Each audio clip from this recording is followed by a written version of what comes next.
Bashkia e Washingtonit do të ndihmojë Bashkinë e Tiranës në krijimin e zyrës së punësimit, ndërtimin e linjës së tramit, përmirësimin e cilësisë së jetesës, duke nisur me hapësirat e gjelbërta dhe cilësinë e ajrit, si dhe do t'i vërë në shërbim planin e zhvillimit të Washingtonit.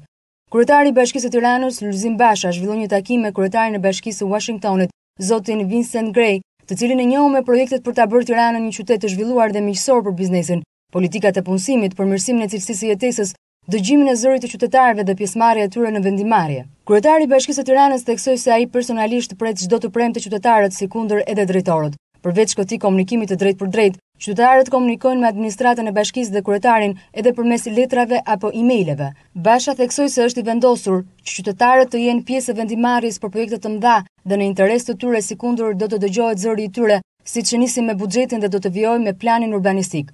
Basha theksoi se punësimi është prioritet numër 1 i tij dhe për këtë kanë tërmarrë njësor hapash që nga lehtësimi e deri në hiqjen e taksave për 4 vjet për çdo kompani që do të punësojë mbi 40 persona, ndërsa së shpejti do të hapet edhe zyra e punësimit, e cila do të mbledhë online të dhënat për punë-kërkues dhe punëdhënës, ku ndihma e Washingtonit sipas Bashës është e mirëpritur. Rreth 6 muaj më parë, Bashkia e Washingtonit ka nisur zbatimin e programit Një qytet, një punësim, ku bashkia është në qendër të informacionit.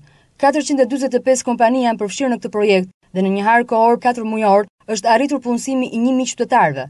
Kryetari i Bashkisë së Washingtonit mirëpriti kërkesën e zotit Basha për të ndarë këtë eksperiencë me Bashkinë e Tiranës dhe për të ndihmuar në ngritjen e zyrës së punësimit, përmes të cilës mundësohet lidhja mes biznesit dhe atyre që kërkojnë punë. Nisur nga fakti se Washingtoni është qyteti i parë në SBA për zhvillimin e qëndrueshëm, në veçanti hapësirat e gjelbërta dhe cilësinë e ajrit, kryetari i Bashkisë së Tiranës gjeti mbështetjen e zotit Gray për projektet e Tiranës së gjelbër. Kryetari i Bashkisë i premtoi zotit Basha se do t'i jepte kodin e gjelbër të ndërtesave. Gjithashtu, ai i premtoi zotit Basha se do t'i japë planin e zhvillimit të Washingtonit si një kontribut për hartimin e planit urbanistik të Tiranës dhe shtimin e hapësirave të gjelbërta. Bashkia e Washingtonit ka rikthyer shërbimin e tramit dhe aktualisht po punohet në një prej linjave të saj. Kjo eksperiencë e Bashkisë së Washingtonit i ofrua edhe zotit Basha në ndërtimin e 2 linjave të tramit që ka parashikuar në Tiranë.